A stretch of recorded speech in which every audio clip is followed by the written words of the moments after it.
السلام علیکم مائی on line family. امید کرتی ہوں آپ سب لوگ خیریت سے ہوں گے اور میرے چینل ادوی ایکس کو بہت پسند کر رہے ہوں گے. اپنی رائے کا اظہار لائک کمنٹ اور شیئر کر کے ضرور دیجیے گا.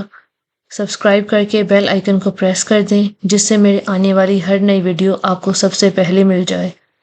اب ہم چلتے ہیں ناول جنت کے پتے جو کہ لکھا ہے نمرہ احمد نے. ایپیسوڈ 10. دروازہ کھلا تھا. اس نے دھکیلا تو وہ ایک ناگوار مگر آہستہ آواز کے ساتھ کھلتا چلا گیا. سامنے لاؤنج میں ابتری پھیلی تھی. چھوٹا سا کچن بھی ساتھ ہی تھا جس میں اس کی بیوی کام کرتی ہوئی دکھائی دے رہی تھی. ہاشم قدم قدم چلتا کچن کے دروازے پہ آ کھڑا ہوا. اس کی بیوی اس کی جانب پشت کیے چولہا جلا رہی تھی. وہ ابھی اس طرح کی تھی. دراز قد، گھنگریالے سیاہ بال اور اہل حبشہ کی سی مخصوص موٹی سیاہ آنکھیں. ڈاکٹر کیا کہتا ہے؟ وہ چونک کر پلٹی، پھر اسے دیکھ کر گہری سانس لی اور واپس چولہے کی طرف مڑ گئی. سرجری ہوگی اور اس کے لیے بہت سے پیسے چاہیے. وہ خاموشی سے کھڑا سنتا رہا. پیسوں کا انتظام ہوا؟ وہ کپڑے سے ہاتھ پونچھتی ہاشم تک آئی اور پریشانی سے اس کا چہرہ دیکھا. نہیں. ہاشم نے گردن دائیں سے بائیں ہلائی. تو اب کیا ہوگا؟ ہمیں انہی چند ہفتوں میں ہزاروں لیراس جمع کرنے ہیں. تم نے پاشا سے بات کی تھی. تو کیا کہتا ہے وہ؟ وہ بے قرار ہوئی. نہیں دے گا. جو کام میں کر رہا ہوں بس اس کی قیمت دے گا. اوپر ایک قرش بھی نہیں. کیوں؟ اتنا تو پیسہ ہے اس کے پاس. پورا محل تو کھڑا کر رکھا ہے بیوق ادا میں. پھر ہمیں کیوں نہیں دے گا؟ وہ کہتا ہے اس نے کوئی خیراتی ادارہ نہیں کھول رکھا. اور پھر مزید کس کھاتے میں دے؟ میں نے ابھی تک اس کی پچھلی رقم نہیں لوٹائی. ہاں تو وہ حارث کے علاج پہ لگ گئے تھے. کوئی جوا تو نہیں کھیلتے ہم؟ اس نے غصے سے ہاتھ میں پکڑا کپڑا میز پہ دے مارا. وہ نہیں دے گا. میں کیا کروں؟ وہ بے حد مایوس تھا. مجھے نہیں پتا ہاشم، کہیں سے بھی ہو تم پیسوں کا بندوبست کرو ورنہ حارث مر جائے گا. ہاشم نے بے چارگی اور کرب سے سر جھٹکا. ہاشم کچھ کرو. ہمارے پاس دن بہت کم ہے. ہمیں پیسے چاہیے ہر حال میں. کرتا ہوں کچھ. وہ جس شکستگی کے عالم میں آیا تھا اسی طرح واپس پلٹ گیا. اس کی سیاہ پیشانی پہ تفکر کی لکیروں کا جال بچھا تھا اور چال میں واضح مایوسی تھی. وہ مضطرب سی انگلیاں مروڑتی کھڑی اسے جاتے دیکھتی رہی. پھر ایک نظر کمرے کے بند دروازے پہ دے ڈالی جہاں ان کا بیٹا سو رہا تھا اور سر جھٹک کر واپس سنگھ کی طرف پلٹ گئی جہاں بہت سے کام اس کے منتظر تھے. ڈی جے نے دروازہ کھولا تو وہ اسے آئینے کے سامنے کھڑی دکھائی دی. وہ دروازہ بند کر کے آگے آئی اور حیا کے سامنے کھڑے ہو کر پوری فرصت سے اور بہت مشکوک نگاہوں سے اسے دیکھا. اس کے ہاتھ میں مسکارا برش تھا اور وہ آئینے میں دیکھتی آنکھیں کھولے احتیاط سے پلکوں سے برش مس کر رہی تھی. گہرا کاجل، سیاہ سنہری سا آئی شیڈو اور لبوں پہ چمکتی گلابی لپسٹک. وہ بہت محنت سے تیار ہو رہی تھی. بال یوں سیٹ کر رکھے تھے کہ اوپر سے سیدھے آتے بال کانوں کے نیچے سے مڑ کر گھنگریالے ہو جاتے تھے. بالوں پہ اس نے کچھ لگا رکھا تھا کہ وہ گیلے گیلے سے لگتے تھے اور جو فراک اس نے پہن رکھا تھا اس کی اوپری پیٹی قدیم طرز کے سنہری سکوں سے بھری آستین پہ بہت چھوٹی تھی اور ان پہ بھی سنہری سکے لٹک رہے تھے. نیچے لمبے فراک کی کلیاں سیاہ تھی. ٹخنوں سے ذرا سا جھلکتا پاجامہ بھی سیاہ تھا. کدھر کی تیاریاں ہیں؟ ڈی جے نے سر سے پیر تک اسے دیکھا. ڈنر کی. اس نے لپ گلاس کے چند قطرے لبوں پہ لگائے اور آئینے میں دیکھتے ہوئے ہونٹ آپس میں مس کر کے کھولے. کس کے ساتھ؟ جہان کے ساتھ. بے ساختہ لبوں سے پھسلا. لمحے بھر کو وہ چپ ہو گئی، پھر لاپرواہی سے شانے اچکائے. ویسے وہ شادی شدہ ہے. اچھا. وہ 2 گھنٹے سردی میں بالکونی میں کھڑا رہتا ہے، چولہے کے تاروں میں ہاتھ ڈال کر اسے ٹھیک کر دیتا ہے، سارا کچن صاف کر کے جاتا ہے، پھر تمہیں ڈنر پہ بلاتا ہے اور تم اس ساری تیاری کے ساتھ جا رہی ہو. پھر سوچ لو وہ اب بھی شادی شدہ ہے. بکو مت. وہ ہنستے ہوئے کرسی پہ بیٹھی اور جھک کر اپنی سیاہ ہیلز پہنے. نہ بتاؤ، میں بھی پتہ لگا کر رہوں گی. ڈی جے منہ پہ ہاتھ پھیرتی اپنی کرسی پہ بیٹھ گئی. حیا نے گنگناتے ہوئے میز پہ رکھا اپنا چھوٹا سنہری کلچ اٹھایا، وہی داور بھائی کی مہندی والا کلچ جو اس نے جہاز میں بھی ساتھ اٹھا رکھا۔ وہ اسے زیادہ استعمال نہیں کرتی تھی، اب بھی کھولا تو اندر ایک طے کیا ہوا وزٹنگ کارڈ اور اتصالات کا کالنگ کارڈ بھی رکھا تھا جو انہوں نے ابو ظہبی میں خریدا تھا۔ اس نے موبائل، پیسے اور سبھانجی کا آئی ڈی کارڈ اندر رکھا۔ کلچ چھوٹا تھا، خالے کا دیا گیا موٹا بھدا موبائل اس میں پورا نہیں آ رہا تھا۔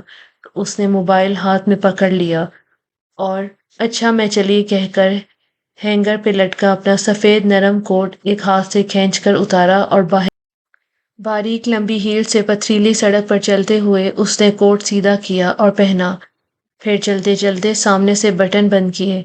گورسل کا سٹاپ ذرا دور تھا، اسے وہاں تک پیدل جانا تھا۔ وہ کوٹ کی جیبوں میں ہاتھ ڈالے سر جھکائے تیز تیز سڑک پہ چلتی جا رہی تھی۔ شام کی ٹھنڈی ہوا اس کے گیلے گھنگریالے بال کمر پہ اڑ رہے تھے۔ جس لمحے وہ گورسل اسٹاپ کے قریب پہنچی، اسے گورسل دور سبھانجی کے گیٹ سے باہر دکھائی دی۔ حالے نے کہا تھا، جس دن تمہاری گورسل چھوٹے گی اس دن تمہیں حالے نور بہت یاد آئے گی۔ اور اس پل بے بسی و دکھ سے اس دور جاتی گورسل کو دیکھ کر اسے واقعی حالے نور بہت یاد آئی تھی۔ اس نے جیب سے موبائل نکالا اور جہان کو پیغام لکھا، میری گورسل چھوٹ گئی ہے، مجھے پک کر لو، میں اسٹاپ پہ۔ وہ کتنی ہی دیر وہاں سڑک پہ ٹہلتی رہی مگر اس کا جواب نہیں آیا۔ شاید اس غریب کے پاس جواب دینے کا بھی کریڈٹ نہیں تھا۔ ہارن کی آواز پہ وہ اپنے حال میں لوٹ آئی، جہاں ایک سیاہ چمکتی ہوئی کار اس کے عین سامنے کھڑی تھی۔ ڈرائیور نے بٹن دبا کر اپنی طرف کا شیشہ نیچے کیا اور چہرہ ذرا سا موڑ کے اسے مخاطب کیا، مادام سلیمان، ٹاکسم اسکوائر، جہان سکندر۔ ترک لب و لہجے میں ڈرائیور نے چند الفاظ ادا کیے تو اس نے سر ہلا دیا اور دروازہ کھول کر پچھلی نشست پہ بیٹھ گئی۔ وہ یقیناً جہان کا ڈرائیور تھا، کیونکہ اس نے مفلر چہرے کے گرد لپیٹ رکھا تھا اور سر پہ ٹوپی بھی۔ حیا بس اس کی ایک جھلک ہی دیکھ پائی تھی، پھر بھی اسے گمان گزرا کہ اس نے سیاہ فام حبشی کو کہیں دیکھ رکھا ہے۔ کہاں، یہ سوچنے کا وقت نہیں تھا۔ وہ مسکراتے ہوئے، جہان کو بہت شکریہ، میں پہنچ رہی ہوں۔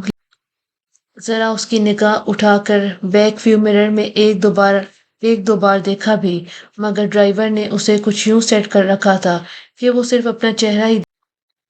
ٹاکسم اسکوائر پہ تاریکی کے پنچھی نے اپنا پر پھیلا رکھے تھے اور اسی مناسبت سے ہر سو بتیاں جگمگا رہی تھی۔ پورا اسکوائر ان مصنوعی روشنیوں سے چمک رہا تھا۔ مجسمہ آزادی کے اطراف سے مخالف سمتوں میں سڑکیں نکل رہی تھیں، وہاں ہر سو ٹریفک کا رش تھا۔ مجسمہ آزادی کو چاروں اطراف سے گھاس کے ایک گول قطع اراضی نے گھیر رکھا تھا، جیسے کسی پھول کی چار پتیاں ہوں اور ہر پتی کے کناروں کی لکیر پہ پتھریلی روش بنی تھی۔ وہاں لوگوں کی خوب چہل پہل تھی۔ ڈرائیور نے اسکوائر کے مقابل ایک عمارت کے بیرونی دیوار کے ساتھ گاڑی۔ جہان سکندر، اس نے انگلی سے اسی دیوار کے ساتھ ساتھ دور اشارہ کیا جہاں جہان کی سفید کار کھڑی تھی۔ یوں کہ وہ دیوار کے اس کنارے پہ تھی تو یہ سیاہ کار اس کنارے۔ اس نے دروازہ کھولا اور باریک ہیل احتیاط سے باہر سڑک پہ رکھی۔ ٹاکسم اسکوائر کو اس کی ہیلز پسند نہیں تھی، اسے اندازہ تھا۔ وہ اپنی گاڑی کے ساتھ ہی کھڑا تھا، بونٹ کھول کر وہ جھکے ہوئے کچھ تاریں جوڑ رہا تھا، سیاہ جیکٹ اور جینز میں ملبوس، ہمیشہ کی طرح عام سے ہولیے میں۔ وہ کوٹ کی جیبوں میں ہاتھ ڈالے سہج سہج چلتی اس تک آئی۔ وہ کچھ گنگناتے ہوئے ایک تار کو دوسری کے ساتھ جوڑ رہا تھا۔ ہیل کی ٹک ٹک پہ رکا اور گردن گھما کر دیکھا۔ السلام علیکم۔ اسے دیکھ کر وہ مسکراتے ہوئے سیدھا ہوا۔ وعلیکم السلام، اس تاریک کونے میں کیا کر رہے ہو؟ میری کار ہر خاص موقع پہ دغا دی جاتی ہے، اب بھی مسئلہ کر رہی ہے۔ خیر، میں فکس کر لوں گا۔ وہ ہاتھ جھاڑتے ہوئے وہ تو تم کر لو گے، مجھے پتا ہے۔ جہان سکندر کے پاس ہر مسئلے کا حل ہوتا ہے۔ وہ دھیرے سے ہنسی۔ تم بتاؤ، پورے اسکوائر پہ مجھے تلاشتے تمہیں کتنی دیر لگی؟ اور نہیں، تمہاری بھیجی گئی شوفر ڈریون کار میں آئی ہوں۔ وہ دھیرے سے ہنس دیا۔ یہ طنز کرنا کہاں سے سیکھ لی ہیں تم نے؟ میں اتنا غریب بھی نہیں ہوں کہ تم یوں مذاق اڑاؤ۔ وہ ہنس کر سر جھٹکتا اب بونٹ بند کر رہا تھا۔ حیا نے گردن پھیر کر پیچھے دیکھا۔ طویل دیوار کے اس سرے پہ وہ سیاہ کار اسی طرح کھڑی تھی۔ تمہیں میرا میسج نہیں ملا؟ وہ قدرے بے چینی سے بولی۔ میسج؟ جہان نے جیب تھپتھپائی۔ میرا موبائل کہاں گیا؟ اس نے دوسری جیب میں ہاتھ ڈالا اور اپنا پھر اس کی اسکرین کو انگلی سے چھوا۔ نہیں۔ اس نے اسکرین حیا کے چہرے کے سامنے کی۔ وہاں ان باکس کھلا تھا اور حیا کا کوئی پیغام نہ تھا۔ حیا نے بے اختیار اپنے ہاتھ میں پکڑے فون کو دیکھا۔ اس پہ پیغام رکنے کا نشان نظر آ رہا تھا۔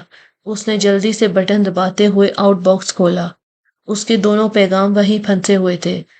اوہ، بیلنس ختم ہو چکا تھا۔ ظاہر ہے پھر میسج کیسے جاتا؟ کوئی خاص بات تھی کیا؟ وہ کار کو لاک کر رہا تھا۔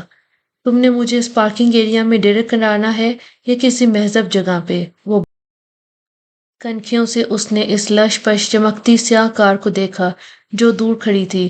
اسے کس نے بھیجا؟ وہ کچھ بھی سمجھنے سے قاصر تھی۔ اگر یہ کار میرا اتنا وقت ضائع نہ کراتی تو میں اب تک کسی ریسٹورنٹ میں جگہ ڈھونڈ بھی چکا ہوتا، لیکن اب بھی دیر نہیں ہوئی۔ دونوں ساتھ ساتھ سڑک کے کنارے چلنے لگے۔ استقلال اسٹریٹ نامی وہ طویل گلی ٹاکسم اسکوائر کے ساتھ سے ہی نکلتی تھی۔ وہ ہفتے کی رات تھی، سو استقلال اسٹریٹ روشنیوں میں نہائی، رنگوں اور کمکموں سے سجی، رونق کے عروج پہ تھی۔ وہاں لوگ ہمیشہ کی طرح دونوں اطراف میں تیز تیز چلتے جا رہے تھے۔ گلی کی دونوں جانب چمکتے شیشوں والی شاپس اور ریسٹورنٹس۔ وہ آغاز میں ہی دائیں ہاتھ کی قطار میں بنے ایک ریسٹورنٹ میں چلے آئے۔ زرد روشنیوں سے مزین چھت اور جگمگاتے فانوس نے ریسٹورنٹ کے ماحول کو ایک خوابناک سا تاثر دے رکھا تھا۔ اس کونے والی خالی میز کے ساتھ رکھے اسٹینڈ پہ حیا نے کوٹ اتار کر لٹکایا اور جہان کے مقابل کرسی کھینچ کر بیٹھی۔ زرد روشنیوں میں اس کے فراک کے سنہری سکے چمکنے لگے۔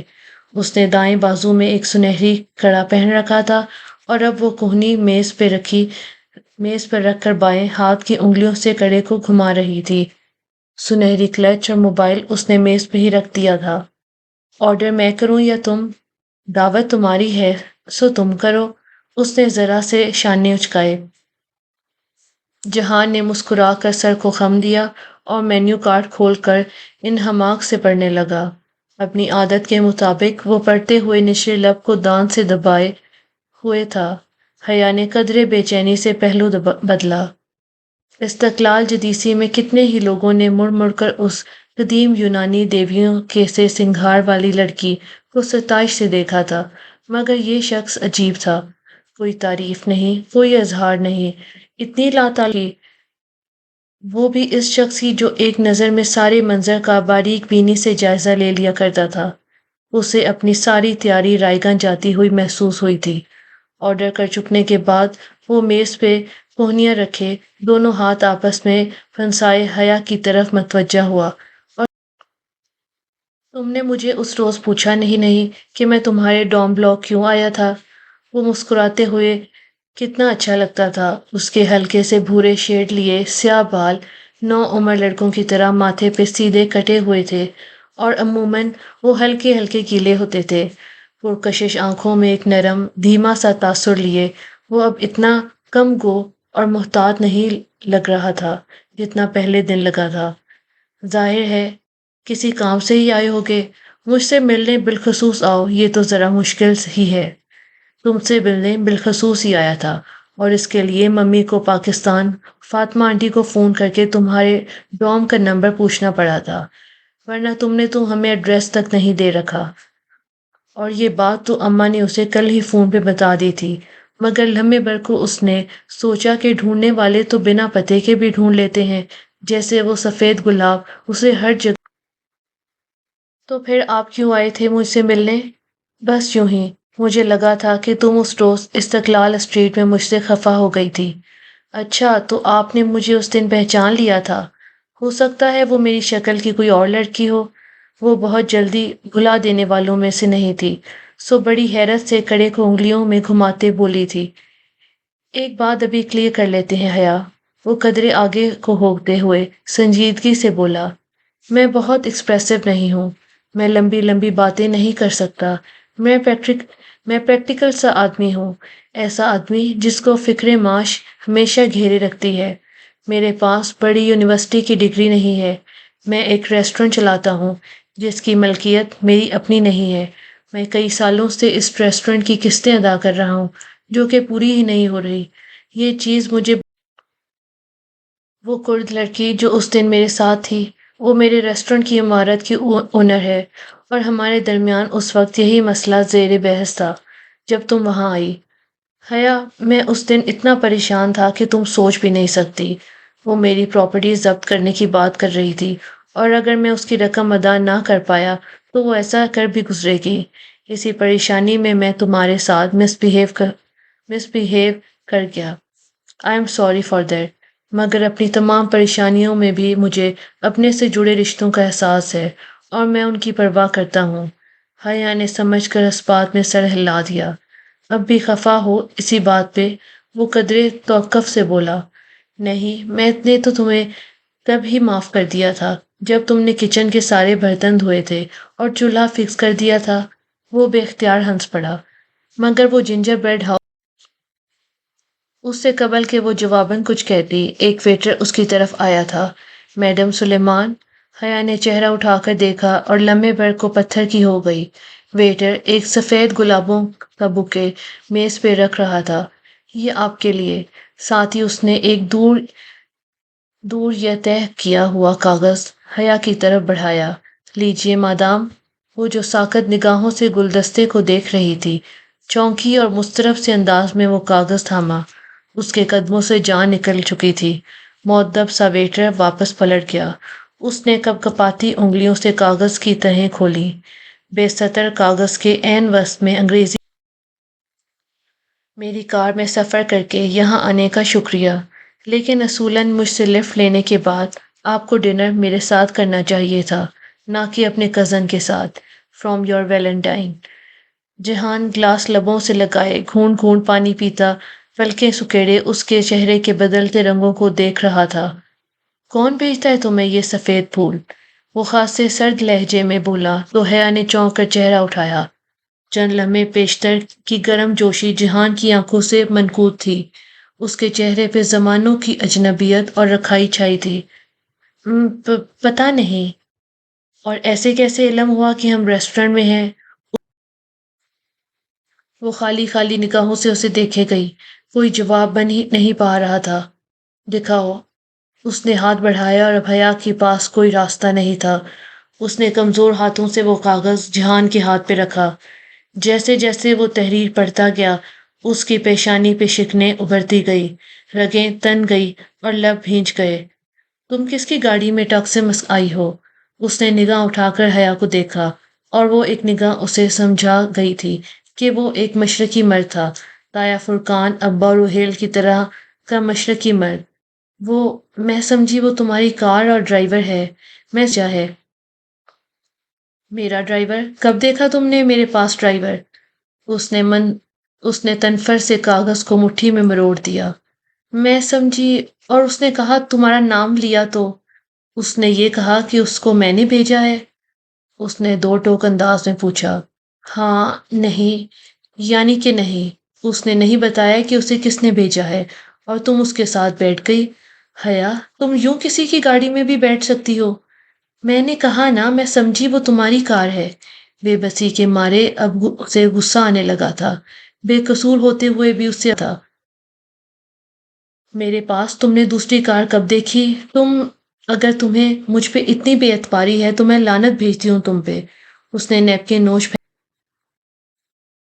جو شخص یہ حرکت کرتا ہے وہ مجھ سے پوچھ کر نہیں کرتا، نہ اس میں میرا کوئی قصور ہے۔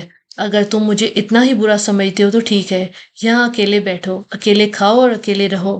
اس نے کلچ یوں ہاتھ مار کر اٹھایا کہ کرسٹل کا گلدان میز سے لڑک کے نیچے جا گرا۔ چھنا کے کی آواز آئی اور وہ کرچیوں میں بیٹھ گیا۔ جہان شاید اس کے لیے تیار نہیں تھا، مگر وہ اس کے تاثرات دیکھنے کے لیے نہیں رکی۔ وہ تیزی سے میز کی ایک طرف سے نکلی، اسٹینڈ پہ لٹکا کوٹ کالر سے پکڑ کے کھینچا اور اگر وہ اس کے پیچھے آنا بھی چاہتا تو ابھی بھی تو ابھی جو نقصان وہ کر کے گئی تھی اسے پورا کر کے ہی آتا، اور اس کی کارروائی میں اسے جتنے منٹ لگتے اتنی دیر میں وہ دور جا چکی ہوتی۔ استقلال اسٹریٹ میں لوگ اسی طرح چل رہے تھے، وہ اس رش کے درمیان میں ہی کہیں تھی۔ اس نے کوٹ پہنا نہیں، بازو پہ ڈال دیا اور دونوں بازو سینے پہ لپیٹے وہ تیز آنسو متواتر اس کی آنکھوں سے گر رہے تھے۔ وہ اس کے پیچھے نہیں آیا، اور اگر آیا بھی تو وہ اس شور اور رش میں نہ اسے دیکھ پائی، نہ ہی اس کی آواز سن پائی۔ بس اسی طرح چلتی رہی۔ استقلال اسٹریٹ کا آخری کنارہ مڑ کر وہ ٹاکسم اسکوائر میں داخل ہوئی اور بالکل سیدھ میں چلتی ہوئی ٹاکسم پارک کی طرف بڑھ گئی۔ تاریخ پارک کے ایک گوشے وہ گرنے کے سے انداز میں اس پہ بیٹھی اور چہرہ دونوں ہاتھوں میں چھپا کر پھوٹ پھوٹ کر رو دی۔ انا، خودداری، عزت نفس اور اپنی ذات کے وقار کے وہ سارے اسباق جو وہ ہمیشہ خود کو پڑھاتی اور یاد دلاتی رہتی تھی، آج بہت ذلت کے ساتھ چکنا چور ہو چکے تھے۔ وہ شخص کب اس کو یوں ذلیل نہیں کرتا تھا، یوں بے مول بے وقت نہیں کرتا تھا۔ اسے ایک موقع بھی یاد نہ آیا۔ ہمیشہ ہر دفعہ وہ یہی کرتا تھا، یا پھر ایسا ہو جاتا تھا۔ آخر کب تک یوں چلے گا؟ بہت گرا لیا اس نے خود کو، بہت چکا لیا، بہت بے مول کر لیا۔ اب وہ مزید نہیں جھکے گی، اب اسے جھکنا پڑے۔ اس نے بے دردی سے آنکھیں رگڑتے ہوئے سوچا، پھر ارد گرد پھیلی رات کو دیکھا تو واپسی کا خیال آیا۔ اس نے گود میں رکھا سنہری کلچ کھولا تاکہ موبائل نکال سکے، مگر موبائل تو اس میں پورا ہی نہیں آتا تھا۔ وہ تو اس نے میز پہ رکھا تھا، اور وہ کوٹ اٹھائے باہر بھاگی۔ اپنا ترکی والا بھدا موبائل وہ اس ریسٹورنٹ میں چھوڑ آئی تھی۔ اسے ہر حالت میں موبائل واپس اٹھانا تھا، چاہے جہان سے سامنا ہو یا نہ ہو۔ چند منٹ بعد وہ ہانپتی ہوئی واپس استقلال اسٹریٹ میں اس ریسٹورنٹ کا دروازہ دھکیل کر اندر داخل ہوئی تو کونے والی میز خالی تھی۔ وہ دوڑ کر اس میز تک گئی اور ادھر ادھر چیزیں اٹھا اٹھا کر اپنا موبائل تلاشا، مگر وہ کہیں نہیں تھا۔ کرسٹل کے ٹوٹے گلدان کی کرسیاں بھی گئی تھی۔ Problem madam? وہ آواز پہ پلٹی تو وہی باوردی ویٹر جس کی ناک پہ موٹا سا تل تھا متفکر سا کھڑا تھا۔ وہ بکے اسی نے اسے لا کر دیا تھا۔ میرا موبائل تھا اس میز پہ۔ وہ پریشانی سے گھنگریالی لٹیں کانوں کے پیچھے اڑستی ہوئی میز پہ چیزیں پھر سے ادھر ادھر کرنے لگی۔ جی ہاں، پڑا تھا، مگر جب آپ گلدان گرا کر گئی تو آپ کے ساتھ جو صاحب تھے انہوں نے وہ موبائل رکھ لیا اور مجھے کہا تھا کہ اگر آپ آئیں تو وہ فون انہی کے پاس ہے۔ ٹوٹی پھوٹی انگریزی میں بتایا۔ اوہ اچھا۔ اس کے تنے ہوئے اعصاب ڈھیلے پڑ گئے۔ ملنے کا ایک اور بہانہ، وہ چلا گیا تھا۔ جی، وہ بل پے کر فوراً آپ کے پیچھے باہر دوڑے تھے۔ آپ کو نہیں ملے؟ نہیں، شکریہ۔ وہ پھولوں کے متعلق کچھ پوچھنے کا ارادہ۔ استقلال اسٹریٹ پہ قدم رکھتے ہوئے اس نے کوٹ پہن لیا۔ اب اسے کافی دیر تک ڈی جے خاموشی سے موبائل کے بٹن دباتی نمبر ملا رہی تھی۔ بٹنوں کی ٹوں ٹوں نے ڈوم کی خاموشی میں ذرا سا ارتعاش پیدا کر دیا تھا۔ کال کا سبز بٹن دبانے سے پہلے اس نے نظر اٹھا کر اپنے مقابل کرسی پہ بیٹھی حیا کو دیکھا جو پورا تھی۔ مگر حیا، میں اس سے کہوں گی کیا؟ یہی کہ حیا کو اپنا موبائل چاہیے اور وہ اسے واپس کرے۔ مگر وہ واپس کیسے کرے گا؟ یہ اس کا مسئلہ ہے، تم کال ملاؤ، وہ جھنجھلا کر بولی۔ ڈی جے نے سر ہلا کر سبز بٹن دبایا، اسپیکر آن کر دیا اور فون اپنے لبوں کے قریب لے آئی۔ دوسری جانب طویل گھنٹیاں جا رہی تھی۔ وہ دونوں دم سادے گھنٹیاں سنتی گئی۔ پتہ نہیں تمہارا موبائل کدھر پڑا ہو، اس کے نمبر پہ کر لیتے ہیں، شاید اس پہ وہ اٹھائے۔ تبھی کال اٹھا لی گئی۔ ہیلو، وہ روف انداز۔ السلام علیکم، میں ختیجہ بول رہی ہوں۔ دس از جہان۔ ختیجہ، ایسا ہے کہ یہ فون میرے پاس ہے، حیا ریسٹورنٹ میں بھول گئی تھی۔ وہ مصروف سا لگ رہا تھا۔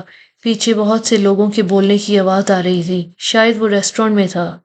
مجھے پتا ہے، اسی لیے تو کال کی ہے۔ اوکے، وہ گہری سانس لے کر بولا۔ حیا کدھر ہے؟ وہ ذرا مصروف تھی تو میں نے سوچا میں آپ سے بات کر لوں۔ بات کرتے ہوئے ڈی جے نے ایک نظر حیا پہ ڈالی جو دم سادے کرسی کے کنارے پہ آگے ہو کر بیٹھی اسے دیکھ رہی تھی۔ جی کہیے۔ بات یہ تھی کہ میں اور حیا کل پرنسس آئی لینڈز، شہزادیوں کے جزیروں پہ جانے کا سوچ رہے ہیں۔ انفیکٹ ہم پرنسس آئی لینڈز کے سب سے بڑے جزیرے بیوک ادا جائیں گے۔ حیا نے ناسمجھی سے الجھ کر اسے دیکھا، پھر نفی میں سر ہلا کر روکا، مگر وہ مزے سے کہے جا رہی تھی۔ اوکے تو آپ کو فون چاہیے؟ نہیں، فون آپ اپنے پاس رکھیں، عیش کریں، ہمیں بس کمپنی چاہیے۔ ڈی جے ذلیل! وہ بنا آواز کے لب ہلا کر چلائی اور ڈی جے کی کوہنی مروڑی، مگر ڈی جے ہاتھ چھڑا ہوئی۔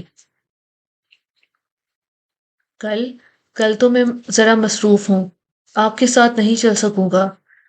تو پرسوں صبح چلتے ہیں۔ نہیں، وہ ہاتھ سے اشارہ کرتی اسے باز رکھنے کی کوشش کر رہی تھی۔ پرسوں تو مجھے شہر سے باہر جانا ہے، وہ کہہ رہا تھا۔ پھر جمعے کو تو میری ایک اہم میٹنگ ہے، اور بیوک ادا میں تو پورا دن لگ جاتا ہے۔ پھر تو آپ ہفتے کو بھی مصروف ہوں گے، ڈی جے نے مایوسی سے کہا، تو دوسری جانب چند لمحے کی خاموشی چھا گئی۔ انفیکٹ ہفتے کو میں واقعی فارغ ہوں۔ ٹھیک ہے، ہفتے کو میں آپ کے ساتھ چل سکتا ہوں۔ وہ جیسے بہت بادل نخواستہ تیار ہوا تھا۔ بس پھر ٹھیک ہے، ہم صبح والی گورسل سے کدی کوئے کے بندرگاہ پہ پہنچ جائیں گے۔ آپ بھی 7 بجے سے پہلے پہلے ادھر ہمارا انتظار کیجیے گا، وہاں سے پھر ہم اکٹھے ٹھیک ٹھیک میڈم۔ اور ہاں، میں آپ کا احسان تا عمر یاد رکھوں گا، وہ ذرا ہنس کر بولا۔ وہ فون بند کر کے واپس آئی تو حیا خاموشی سے اسے گھور رہی تھی۔ ڈی جے واپس کرسی پہ بیٹھی اور بڑے لاپرواہ انداز میں میز سے میگزین اٹھا کر صفحے پلٹنے لگی۔ کیا ضرورت تھی اسے ساتھ چلنے کا کہنے کی؟ ہم اکیلے بھی تو جا سکتے تھے، کیونکہ مجھے اس کے شادی شدہ ہونے پہ بھی ابھی تک شک ہے۔ وہ اب ایک صفحے پہ رک کر بغور کوئی تصویر دیکھ رہی تھی۔ ویسے اس کی بیوی کہاں ہوتی ہے؟ یہیں استنبول میں، کر بیٹھ گئی۔ اس کی کیا اپنی بیوی سے کوئی لڑائی ہے؟ کبھی ذکر نہیں کرتا اس کا۔ شاید میں نے اس موضوع پہ کبھی بات نہیں کی۔ ویسے بھی جہان کا نکاح بچپن میں ہی ہو گیا تھا۔ اب پتہ نہیں اس کو خود اپنے نکاح کا علم ہے بھی یا نہیں، کیونکہ وہ کبھی ذکر نہیں کرتا۔ شاید پھوپھو نے اس سے چھپا رکھا ہو۔ بچوں والی بات کرتی ہو تم بھی؟ ڈی جے چہرہ اٹھا کر خفگی سے اسے دیکھا۔ آج کے دور میں ایسا کہاں ممکن ہے کہ کسی کا نکاح ہو اور اسے علم بھی نہ ہو؟ یقیناً اسے پتا ہوگا، مگر یہاں سوال یہ ہے کہ نکاح اس کا جس سے بھی ہو، تم اس کی اتنی کیئر کیوں کرتی ہو؟ ڈی جے پھر مسکراہٹ توجہ ہو گئی تھی۔ کیونکہ اس کا نکاح مجھ سے ہوا تھا، وہ آہستہ سے بولی تو ڈی جے نے ایک جھٹکے سے سر اٹھایا۔ یعنی اوہ گاڈ، تمہارا اس سے نکاح ہوا تھا، تو وہ تمہارا کیا لگا؟ سوتیلا ماموں لگا، وہ بگڑ کر بولی اور اپنے بنک کی طرف بڑھ گئی۔ اوہ مائی گاڈ، تم نے مجھے اتنی بڑی بات نہیں بتائی۔ ڈی جے ابھی تک بے یقین تھی۔ اب بتا تو دی ہے نا، اب جاؤ، کلاس کا ٹائم ہونے والا ہے اور آج میں کیمپس نہیں جاؤں گی۔ وہ اوپر اپنے بستر پہ پھر سے لیٹ گئی اور کمبل منہ پہ ڈال دیا۔ بہت ذلیل ہو تم حیا۔ اوہ گاڈ، وہ تمہارا ہسبینڈ ہے؟ ڈی جے ابھی تک سے حیران ہی نہیں ہو پائی تھی کہ گھڑی پہ نگاہ پڑی۔ ارے 8 بج گئے۔